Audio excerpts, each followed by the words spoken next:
Hello everyone and welcome to this week's Q&A live stream. I am your minimal bank space host Mods Sarnie and I am joined by none other than the wonderful Mod Ash and Mod Ayiza. How are you both doing? Pretty swell. Doing well, thanks. Awesome stuff. We also have the lovely Mod Druid behind the scenes, and as always, if you have any questions you'd like to ask the team, make sure to @oldschoolRS so we can see your questions. So in today's stream, we'll be looking mainly at the recent Economy blog that went out around 5 hours ago. Also, I'll briefly speak about the recent Android beta announcement, and we'll get a small update from Ayiza before he has to disappear. But before we get into any of that, let's go through some announcements. So, ! Game update. This week's update brings some small quality of life changes to the game, including changes to the Amulet of Avarice, Seed Vault, and more. Plus, we share more information about our next steps for the Duel Arena, and we announced an Android beta to test out the new features coming to the mobile experience. You can use ! Game update to find out more, or if you'd like to sign up for the beta, you can use ! Android beta to be taken straight to the form. ! Economy.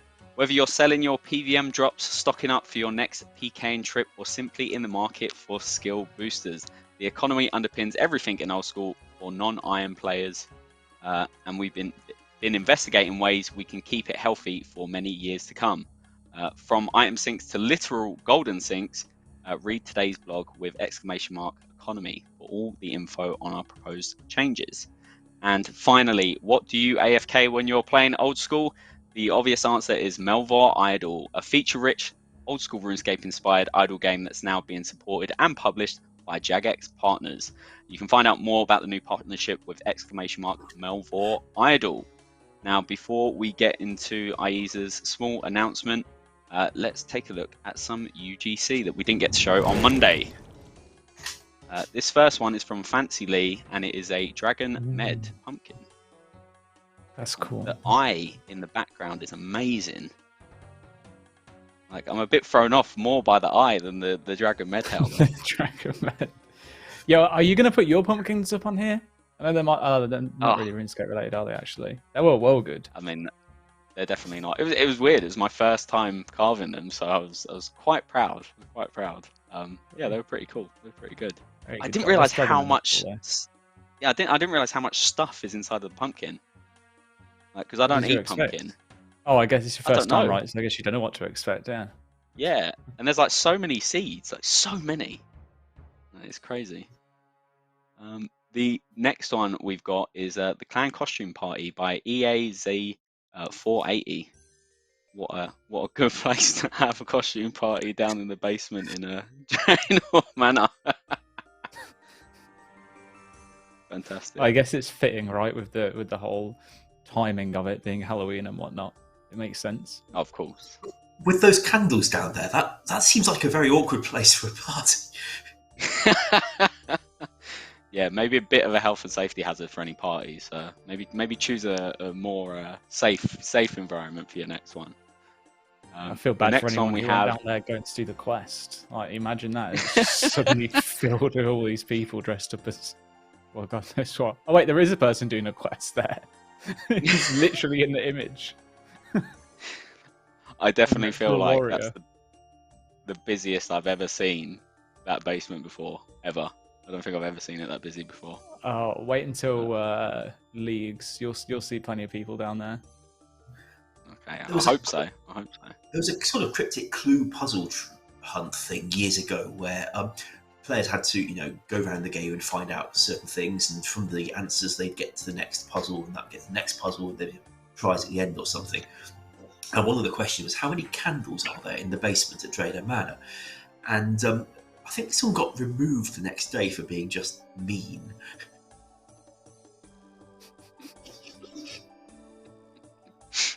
Awesome. The next image we have is Behind You from Efficient B 2605, which again, Fashionscape quite on point. Speaking of that, Choji just Yeah, Joji's just snuck in and scared me a little bit while I was looking at that image with a giant meow. The next image we have. That outfit, it terrified you, didn't it, mate? Come on. It is. It caught me off guard. The cat. What can I say? The next one is In a Galaxy Far Away from OSRS 4K. I mean, looks very, very cool. Very, very cool. This looks like it's Diablo or something. Spooky. And finally, we have My Halloween Fashionscape. Of course, got to keep up the Halloween trend. Nice, nice. I like how they've incorporated the new Ghost in the Bottle. Very much appreciate that. That is cool. And a little friendly monkey on the back. I'm not sure about the Pegasians. I know it's like the whole green matches the rest of the greenness, but I don't know how I feel about them. Otherwise, I'm going to rate this fit like a solid 8.5, I think, out of 10. Oh, okay. Okay. Ash, what do you reckon you'd give it?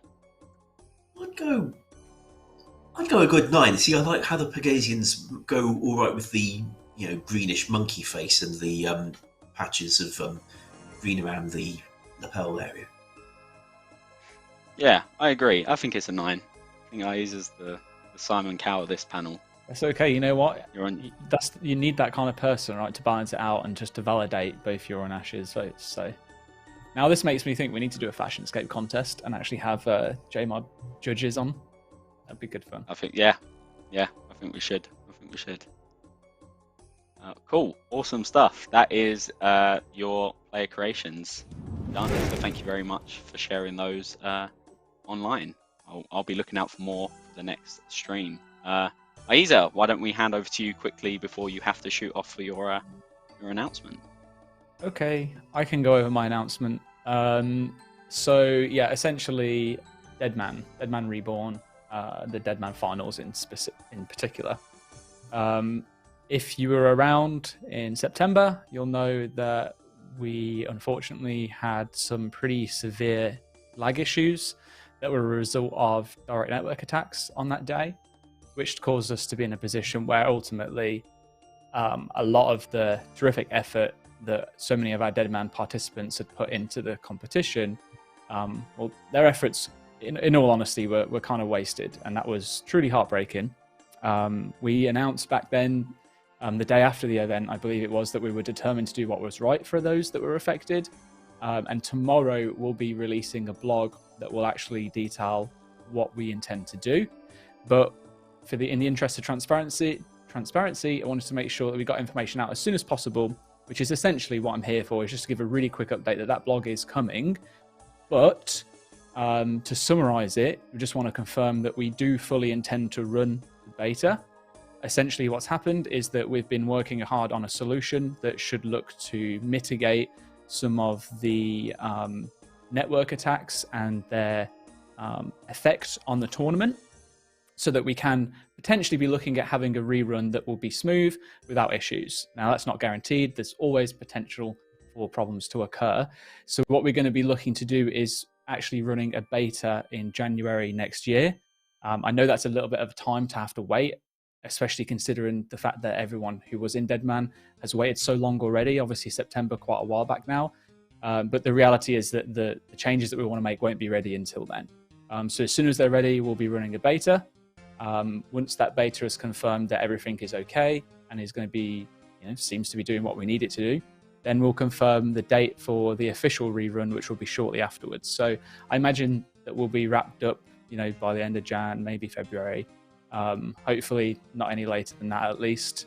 But yeah, the main goal of the beta is to test the work that we've done, make sure that it actually doesn't cause us any more issues, but also that the save games that people had at the time of the finals are correct, so that when you log in, you have all of the levels, all of the gear, etc., that you had at the moment of you actually being in the Deadman Reborn finals. And there are some extra bug fixes that we want to test, things that we noticed that were kind of like more of the minor issues that occurred during the actual finals itself.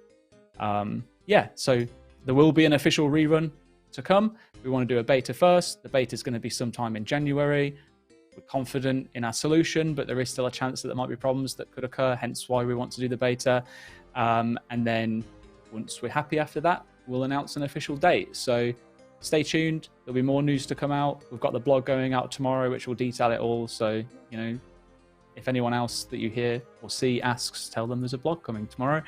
And hopefully come January time, we'll be able to give you a bit more information on a solid date. But I just wanted to set that in stone, that the precedent is 100% we are rerunning Deadman Reborn in one way or another. And the first step is doing the beta early next year. Thank you, Ayiza. Much appreciated. I'm sure there were people that have been waiting a long time to hear what we were going to do. So much appreciated for you swinging by. Well, no, not me. I'm just here to share the good news. It's the team really that have worked their asses off to make it possible, or potentially possible. Well said. Well said. Yeah, so we'll just see what happens at January. Awesome, yeah. And as Ayiza said, you can see it. You can read more tomorrow in the blog. Hopefully, we should get out around lunchtime. I imagine we're aiming for. So it'll be 12 p.m. GMT, not BST.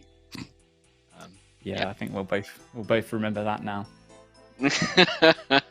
We will indeed. I think you've got to shoot now, Ayiza.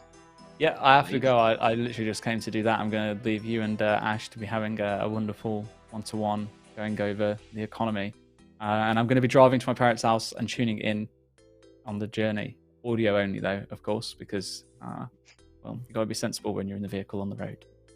But yeah, have a wonderful rest of the stream. Thank you for having me on. Tomorrow, Deadman blog, rerun, January. Cool. Thanks, everyone. Good luck with the rest of the stream. And see ya. Bye. Thank you. Yeah, once again, thanks to Mod Ayiza for joining us. Give you that little update on Deadman, the Deadman Reborn Re-Run. So yeah, keep an eye on socials. Tomorrow there will be something coming. Now, just before we get into the economy questions, just if you haven't seen, we have announced an Android beta. So whether you're a casual couch gamer or a full-time hardcore player, we want to make sure your mobile experience is the best it can be. So it's time for Old School on mobile to get an upgrade. So with the recent release of the Steam client at the start of the year, we've been able to implement features to Old School that take it to new heights, you know, with 3 drops of new and exciting features that enhance gameplay. And as previously stated, we want to push these to the mobile platform. So between November 24th, 2 weeks from that date, we'll be running the Android beta for players that have completed the aforementioned application form and have been chosen to participate. Now, you'll need to supply us with a few details, including your Google email address, your RSN, and your Discord ID. And please note that if you're successful, we will only, and I must stress this, we will be only contacting you through your RuneScape account mailbox. We won't be contacting you any other way. If you receive any messages outside of that, it's not us, okay? And for anyone that took part in our previous mobile betas, you will have to complete this form to be eligible to be chosen for this beta. And if you don't have an Android device, don't worry, testing for iOS devices will be on its way early next year. There's no concrete date yet, but we'll update you once we've gone through the Android beta process. So if you'd like to take part and you haven't already signed up, use !Android beta to go and straight to the form, fill out the details, and we hope to send out the successful applicant messages next week, I believe. So yeah, without further ado, the reason why we're both here, Ash, the Economy Blog. So for those who haven't seen yet, earlier today we released a blog that details some ways that we want to help the current old school economy. These include a GE tax and an item sink, extra bank space, should I say, and a literal gold sink. But before we get into the questions, Ash, I just want to ask what it was like working with the economists, because we brought in some game economy experts. In that case, I'm afraid you asked the wrong developer. I never met them and never had any contact with them. And I understand that what they were actually asked to investigate was relationships between amount of gold in the game and bond prices to see whether anything could be done by, affecting those. And I think their recommendation was not to go in that direction. So, no, that was not part of this at all. Sorry. Cool. No, thank you, Ash. That's good to know. Well, that's good to know. If you want transparency, that's what we got. Well said, Ash. Well said. Right. Well, but honestly, we're working with the data we have about items coming into the game, items going out of the game, and what goes through the Grand Exchange. And I believe that has been more impactful on how the blog came together. Of course, a lot of the blog isn't about the Grand Exchange at all, and we need about items. The idea of having more bank space available is something people have been clamouring for years. It was quite frustrating in the early years we weren't able to just do it, but there was some limitations on how much code could be executed to render your bank, and we were kind of touching that already. People, especially using the search feature, were occasionally triggering problems from how much code it was trying to execute to render all their bank slots. So thanks, Engine Team, that's getting better. We can now offer this stuff. And in the interests of helping out the economy somewhat, we think we could get quite a lot of coins out of the game from players who are up for, spending to get these slots. It's not bonds or anything, just in-game coins. I've seen some players suggesting they do it via Death's Coffer. We haven't confirmed that because, we really would like to sink quite a lot of coins on this one, and Death's Coffer, there's a lot of stuff goes in there that you wouldn't be able to sell for that price really in the GE. So it might be more effective if we just stick to the coins for the moment. But let's not rule it out. Yeah, I think that's very wise, Ash. It's definitely something I've seen a lot of players speaking about. But yeah, it's not something that we want to rule out. But we feel like this is a good direction at the moment, and we're seeing all your feedback. So thank you very much. We're taking it on board. Prices may well change, by the way, before anything comes into the game. This is the initial starting point between now and launch. We've seen a fair few people feel that the prices are unreasonable. Others, on the other hand, say we should go further. So hopefully there'll be a happy medium that people are willing to see as a compromise anyway. Yes, indeed. Speaking of that, we've got some questions that we've pulled out from the socials. So I'm going to go through them, and we shall kick off with Walozi. They ask, how would the 2% Grand Exchange tax work on items such as fire runes when they cost 4 or 5 GP? So if it does launch on 2%, which it may not, then anything under 50 coins would therefore, tax rounds down to 0, maybe no tax at all.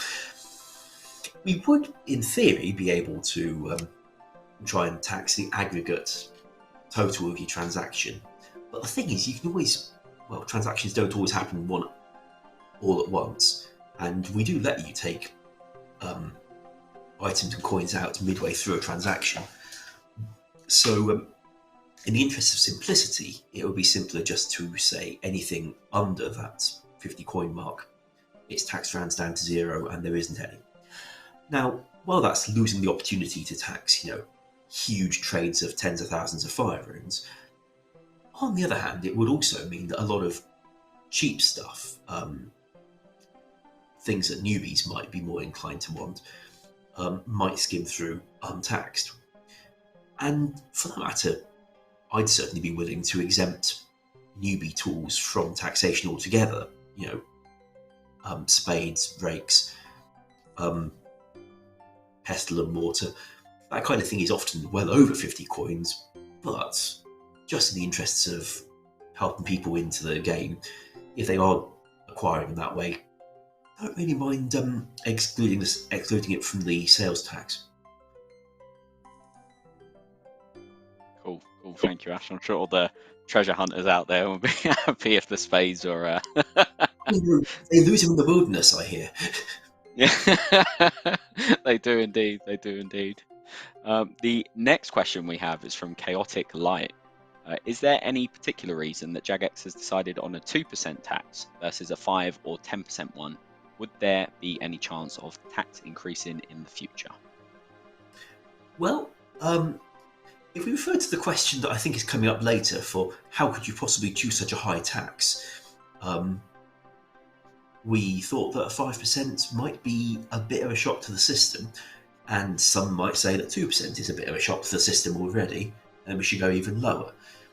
Of course, there is always a chance of the number changing in the future in either direction, or indeed being increased on specific items, but not other items. The system should be quite flexible. Means that if we introduced a new item and particularly wanted to tax that one more, we could. But honestly, we think that this is already quite a big change to a game that's not had one for the last however many years.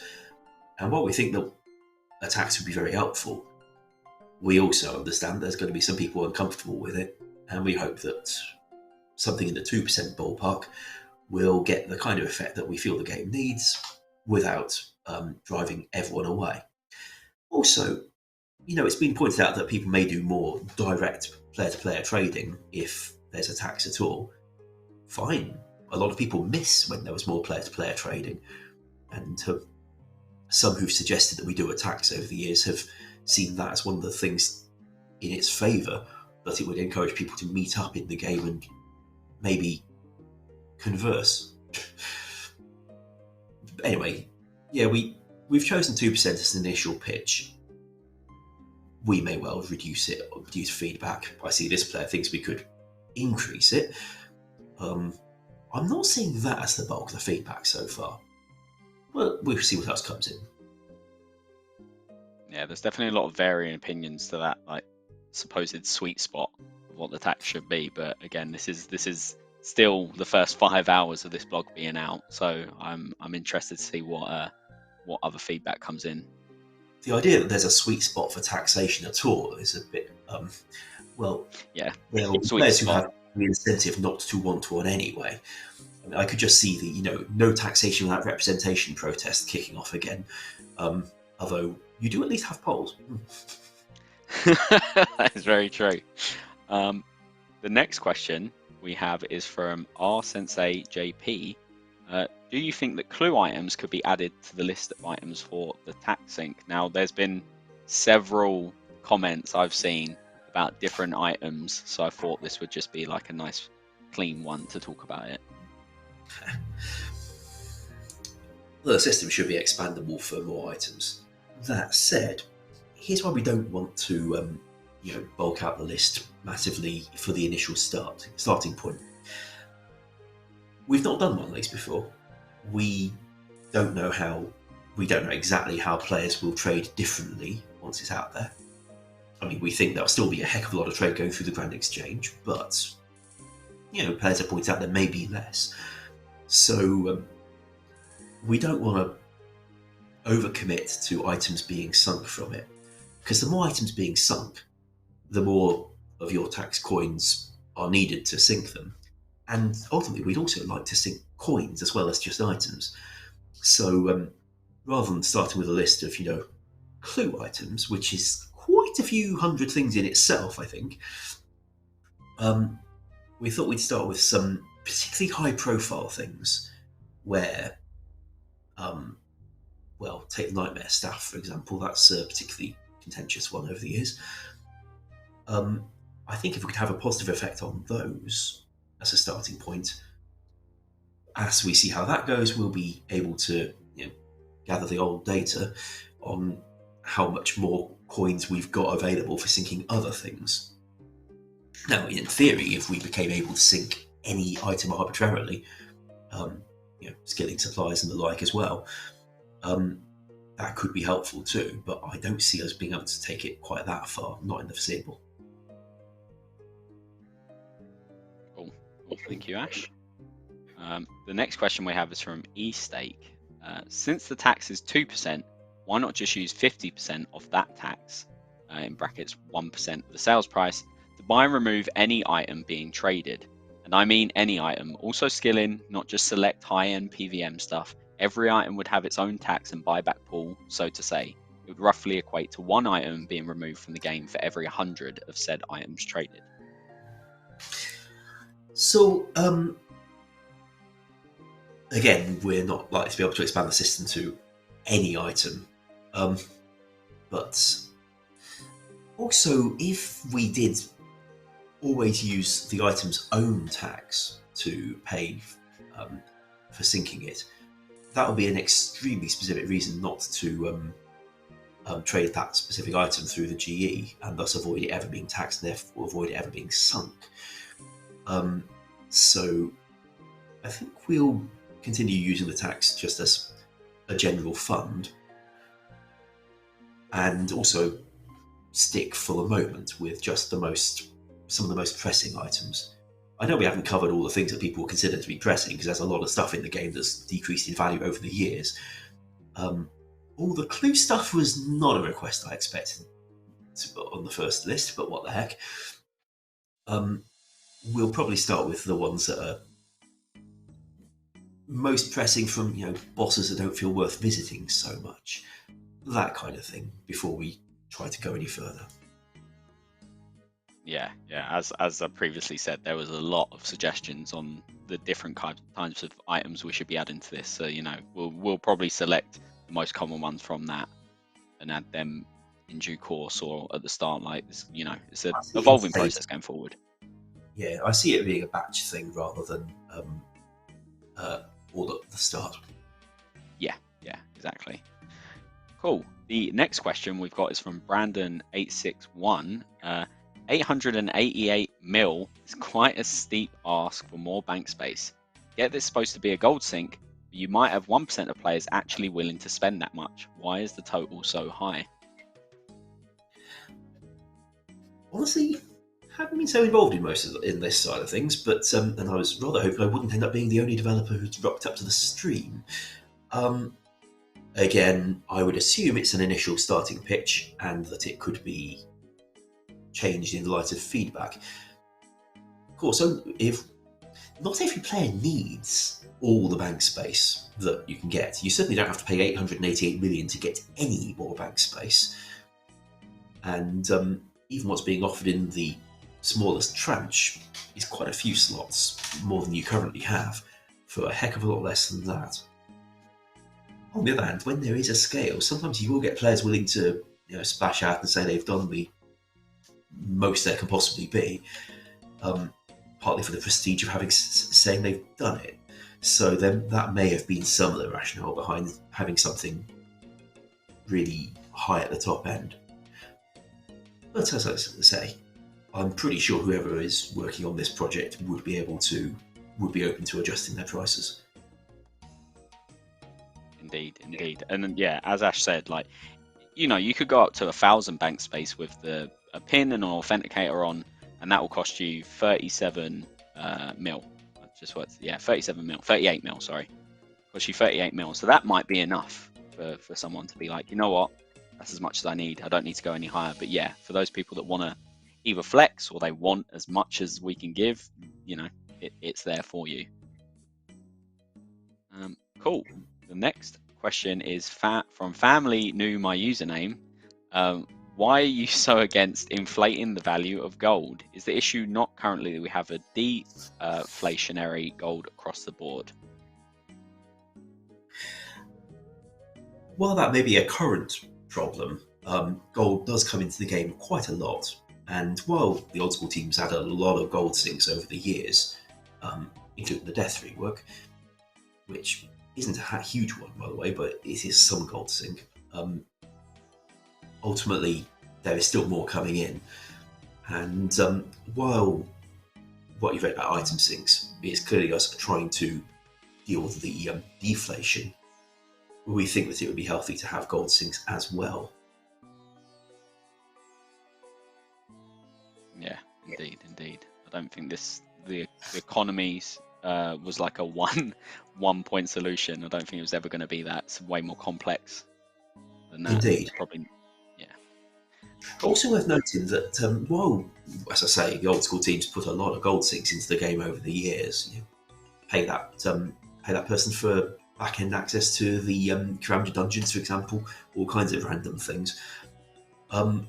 We don't have that kind of thing for item syncs to anything near the same extent, which is probably why Family knew my username, is seeing the deflation that we're aware of. That's why, again, the priority has been about syncing some items here, because there are so few mechanics in the game that will do it, apart from very specific things like your tentacle. But beyond item syncs, we would like gold to continue syncing as well, giving more aspiration to keep going, getting more of it, hopefully. Indeed. The next question we have, not from a username, but what was the decision behind impacting the seller with the tax and not the buyers? Could have gone either way. We really could have gone either way, and I don't have a particularly strong view on it myself. For the player who's got the item, it felt like a fair convenience fee for helping you get shot of it and turn it into the coins you want instead. For a buyer, maybe they're more likely to be the newbie who's trying to get hold of some critical supplies, rather than the seller who's got all the stuff already. But honestly, doing it on just one rather than both seems simpler, and we chose this one. Don't think we're massively attached to it. If it would be better to go the other way, then by all means present your reasons for preferring that. Yeah, like we said, we're going to be trawling through all the feedback. This is not going to be an immediate here it is and it's coming into the game next week sort of thing. It's going to, we're going to take the time and go through the feedback and make sure that we're hearing you guys on what you think is best, as well as what we've presented. So speaking on what we touched upon earlier, Ash, Reddit user 53 says, I think the tax is far too high and will greatly reduce the volume traded in the GE and really not act as the great gold sink you're trying to achieve. Instead, lower the tax and add maker-taker fees where market makers are rewarded for providing liquidity so that trades happen more frequently and increase the volume of items and the overall gold sink. My suggestion, around 0.2% maker and 0.5% taker. Seems a little like taxing both ends of the transaction, but of course it's a smaller tax, so maybe less off-putting to both of those players. If it is too high, then we can reduce it.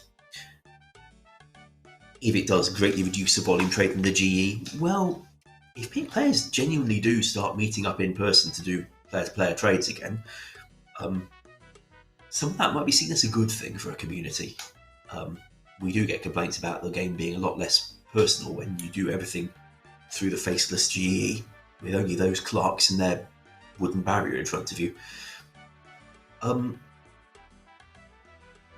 don't personally see it taking everyone away from using the GE. I mean, the player doesn't say everyone, but there will still be considerable incentive when you get your miscellaneous resources or something to just drop the ones you don't want via the GE rather than trying to do player-to-player trade for all of them.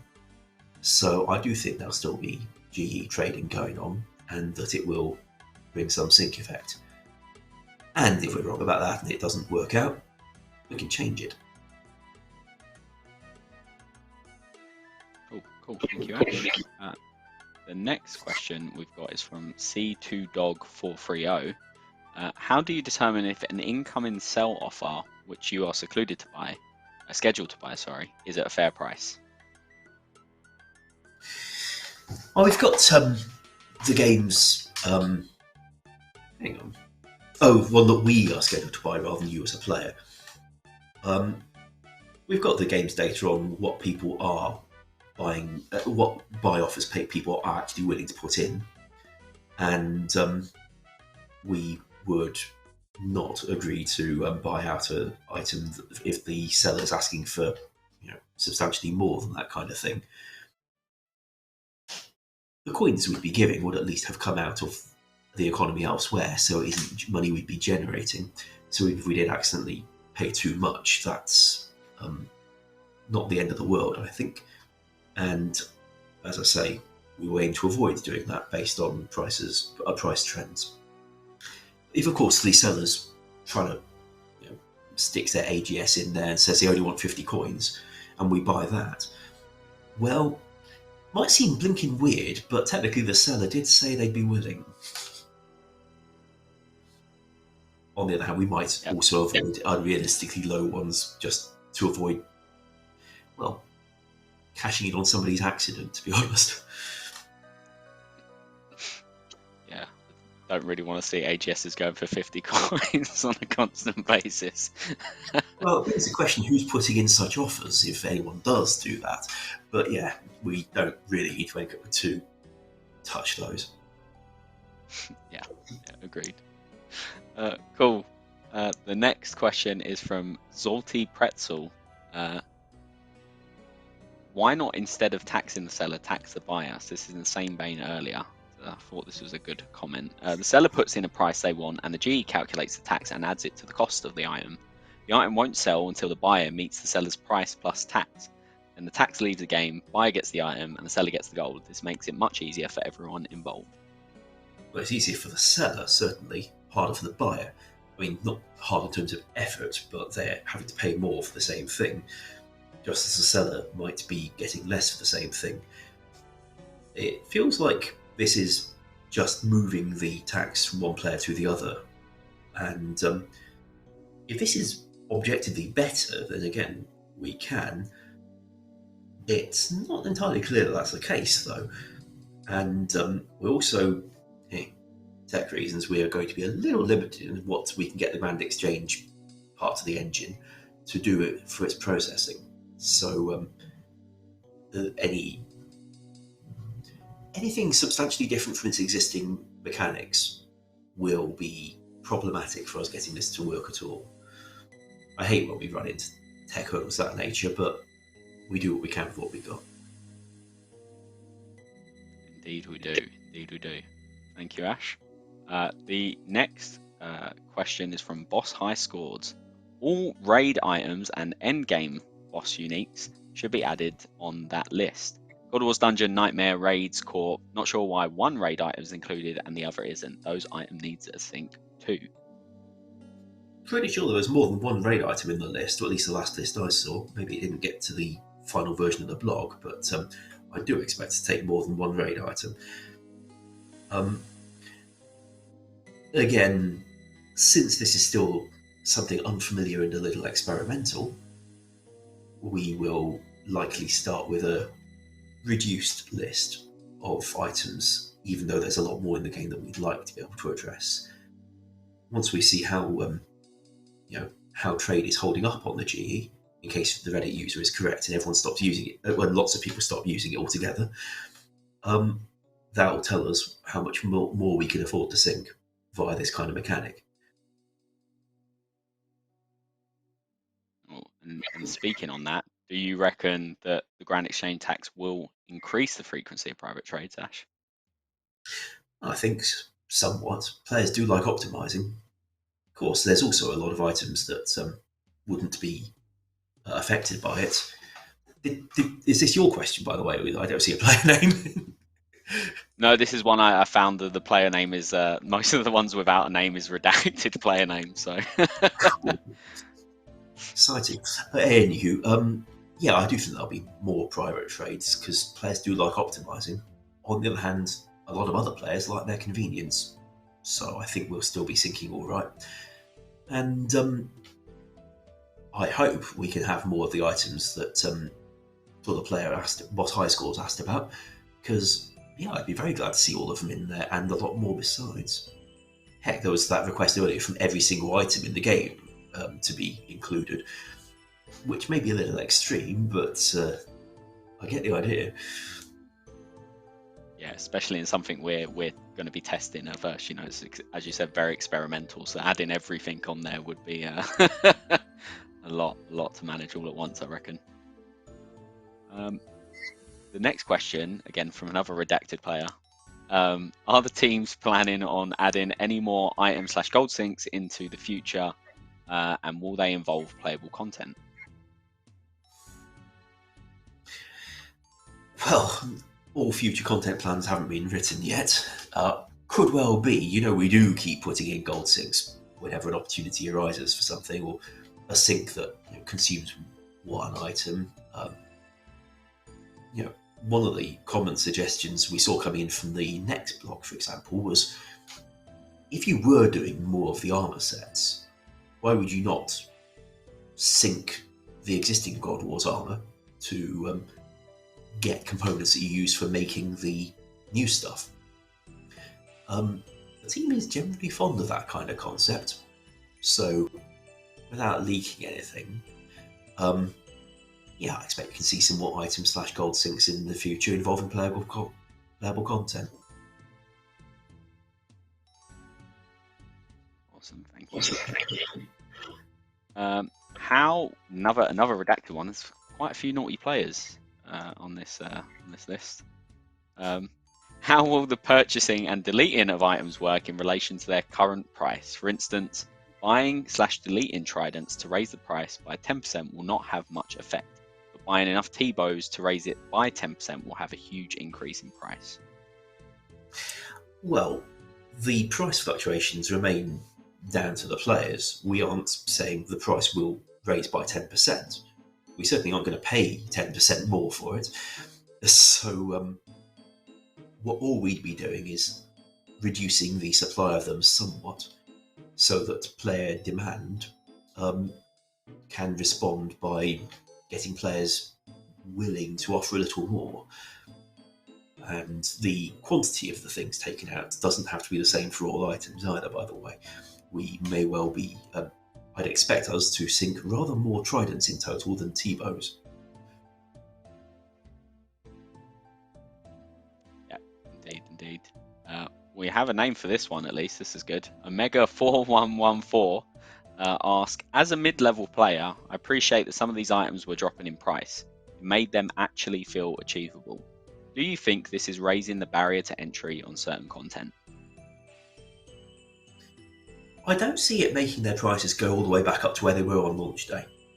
It shouldn't, and on launch day you get, well, the hype for a start, and the supply of them compared to the size of the community is tiny. But I still think that having them drop without any particular reason why they'd ever stop dropping is unhealthy. And since they will keep coming into the game from whatever else may happen, legitimate players will keep bringing them into the game. So having something to counter that somewhat feels healthier. I do get that having them drop in price is helpful for people who can't afford them when they're newer, but we'd like something to counter the effect a little. It's not going to stop them dropping in price from their launch day, though. Yeah, indeed. The next one, we've got Shadowband 6B. Quite a lengthy question, but Jagex has a history... Oh, sorry, Ash. I was going to say, you can't be that Shadowband if we're taking his questions. Yeah, very true. Maybe on some other platforms, one I got this question from. Jagex has a history of not updating things sometimes, or not keeping up with things after release. I'm very worried if the items being sunk are just a list controlled by Jagex, that a year after the tax is introduced, people will be posting memes about how the items on the sink list haven't been updated since release, and all of the new endgame items are never added. Will this be something that will be kept on top of? I'd expect a new item maybe doesn't want to be in there from the get-go. But frankly, a lot of the pressure to act on item prices is player-driven. Obviously, we think it makes for a healthier game, but the ones doing more the lobbying about it are also the players who are fighting the bosses and bringing them into the game and wanting to sell the items for more money. You're not going to stop raising that kind of concern. And just as we're hoping to do something about it here, I'd expect us to continue doing something about it, especially once we've got a mechanism in the game that can be expanded, rather than the initial hurdle, which involves, of course, rather a lot of players telling us not to do it at all, or telling us that it's going to kill the game, etc. So yeah, I think having got the mechanism in there, we have every incentive to keep using it, as long as we can see that the taxing of coins is sufficient to offset what people want us to be sinking out of the mechanism. After all, if we find that, players are memeing because we haven't put every clue reward, for example, well, we might not agree to do that regardless, because that might be just too much to cover from the tax. On the other hand, if we find that we can be more relaxed about that kind of thing, then sure, we might get to do more. And of course, I look to our community staff, such as good old Sarnie here, to keep an eye on what the players are memeing about, to make sure that we act on the ones that are worth it. And we will indeed be watching now and forever on, I imagine. Once the tax gets into place, we'll be keeping an eye on what you guys are saying and memeing, of course. Are there any other player-owned house style gold sinks, like the literal gold sink, the team has been thinking about including? The gold sink itself was the most appealing at the time. Obviously, we don't think the uptake of that particular one will be massive, but putting it at the bottom of a blog with some actual more serious things that will sink more money felt worth it, just because it's a gold sink. Lol. But just about anything in construction is a bit that way. I wouldn't be surprised if we had some more coming in future, even if the most expensive stuff in construction hasn't historically sunk a huge amount. The last one that springs to mind was, what was it? Mounting a big stack of coins on a table in the achievement gallery. I think we found that ultimately only, what was it? A few hundred people did that. Hey, better to have the coins out of the game than not, but it's not going to move the needle for the economy. So Purix style gold sinks are fun, and maybe you like the flex if you're one of those people, but our focus has mostly been on things that more players can engage in. That said, they do remain fun, so I wouldn't be sorry to see more. Agreed. I want to see a full golden house in like the next 4 years. That's what I want. I want to walk in and it just be like everything golden. Maybe we could even let you have a toilet for the most prestigious players. Yeah, not to use, just for there, just for display purposes, of course. Could be a throne. I like it. The golden toilet throne. Yeah, there was a real one in Britain, but it got apparently stolen and cut up or something. Oh. Yeah. In the news. Yeah, carry on.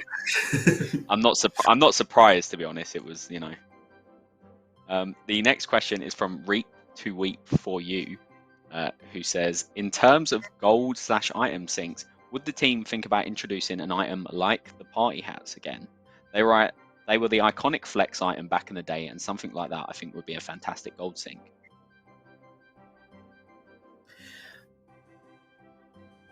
I'm not sure I see it as a gold sink.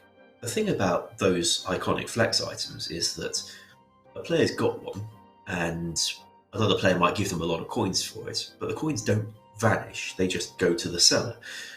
So I don't think it's such an effective gold sink. Now, them crowns from Prifdinus, sorry about the pronunciation, those technically sink gold because players pay the shop for it, and the shop deletes the gold and gives you the item. And sure, people have done that kind of thing. If we were doing, iconic, tradable, discontinued items, it wouldn't be as a gold sink. It would just be as a, really exciting thing for players to flex. Which could be a reason in itself, just not a gold sink.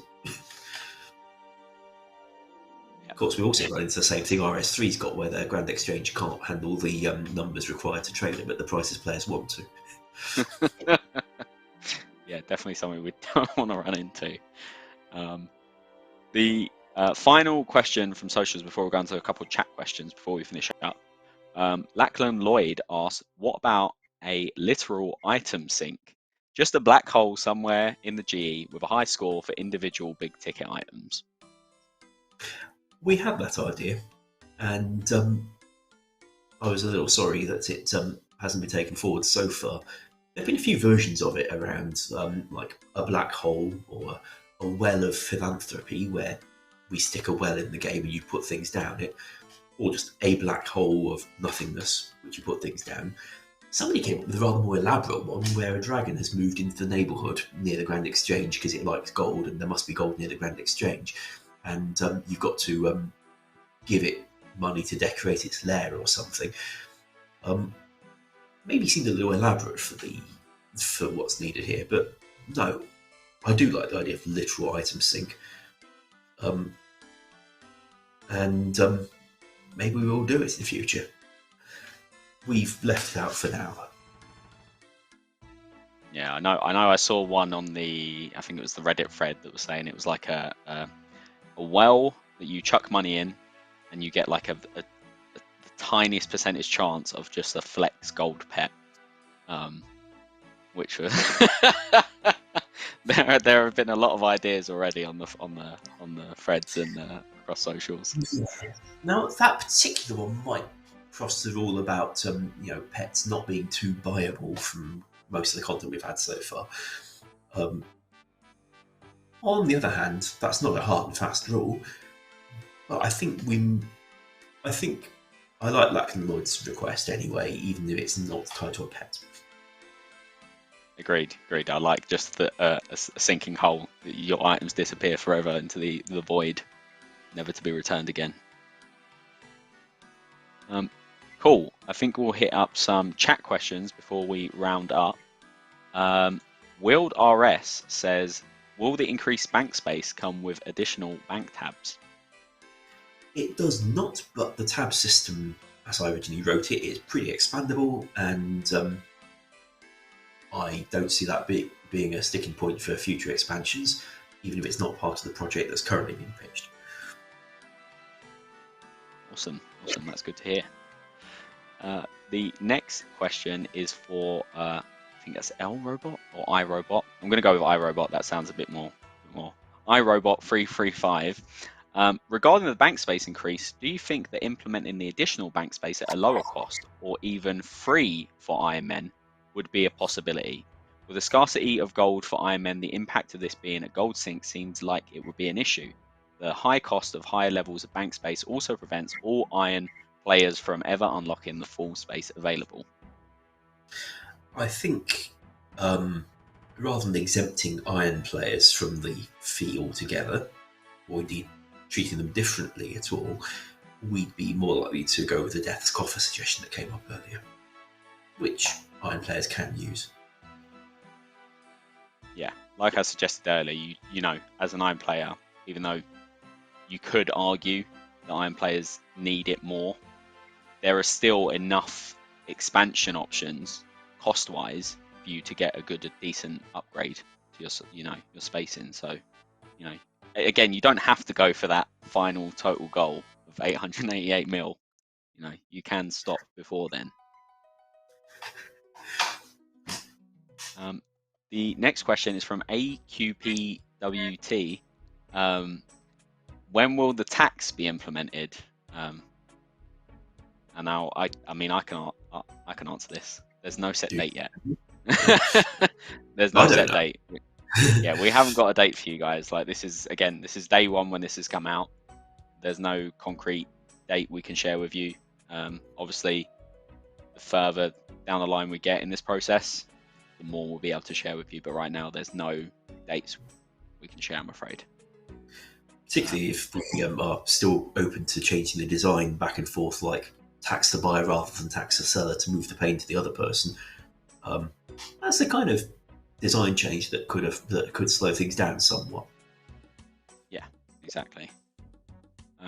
Mr. Mateo Plays asks, will there be any measures taken on iAccounts to keep the items account bound or undroppable / untradeable?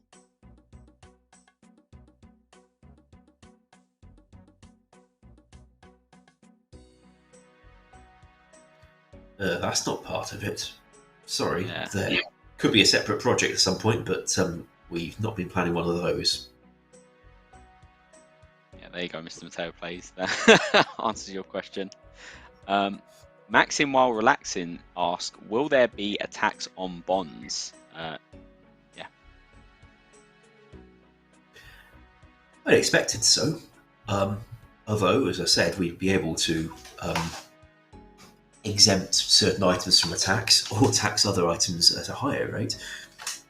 You give a plausible reason for why we might want to exempt bonds from it. Of course, if you do buy a bond, then you might not end up paying that fee because you might just use the bond on yourself. But yeah, we could consider reducing or exempting the tax on bonds.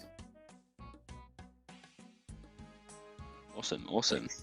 Cool. And that is all the chat questions we have time for because we are wrapping up towards 6 o'clock. So I'm going to quickly run through the announcements again for you all, and then we will say goodbye. So first off, we have exclamation mark game update. This week's update brings some small quality of life changes to the game, including changes to the Amulet of Avarice, Seed Vault, and more. Plus, we'll share information about our next steps for the Duel Arena, and we announced an Android beta to test out the new features coming to the mobile experience. You can use exclamation mark game update to find out more, or if you'd like to sign up for the beta, you can use exclamation mark Android beta to be taken straight to the form. Yeah, we should be sending out those, those that are successful, should be sending out this message either next week or the week after that. Exclamation mark economy. Whether you're selling your PVM drops, stocking up for your next PK and trip, or simply in the market for skill boosters, the economy underpins everything in Old School for non-iron players. And we've been investigating ways we can keep it healthy for many years to come. From item sinks to literal gold sinks, read today's blog with exclamation mark economy for all the info on our proposed changes. Exclamation mark Melvor Idol. What do you AFK when you're playing Old School? The obvious answer is Melvor Idol, a feature-rich, RuneScape-inspired idle game that's now being supported and published by Jagex partners. Find out more about the new partnership with exclamation mark Melvor Idol. And finally, for those of you who didn't see Ayiza's announcement, you can use exclamation mark Deadman Reborn to just recap.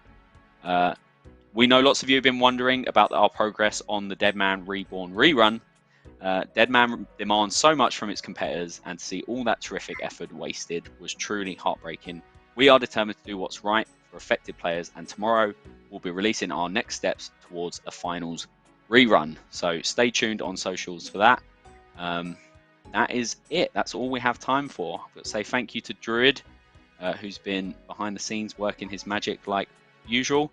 Big thank you to Mods Ash for coming on and answering all the questions. It's been kind of a nice change in dynamic, just being a one-on-one, I think. Yeah, I don't think I've done a live stream like this any time recently. Mind you, I've never really enjoyed the streams much since we started working from home rather than being on the couch. I do look forward to us being able to use the workplace a bit more in the future. Oh, so do I. I think the only time I've been on the couch there was for the Summer Summit. So apart from that, I don't think I've only been into the office twice saying that. So I should start going in and working from there more. I think I've only met you a couple of times. Yeah, and most of them was at the pub, I think. Seems likely. Yeah. So yes, thank you to Ash again. Thank you to Druid behind the scenes. And thank you to all of you, of course, for watching. We shall be back next week, our usual time, 5 PM on the Thursday, for another Q&A. So without further ado, hope you have a lovely good week, and we will see you next time. Goodbye.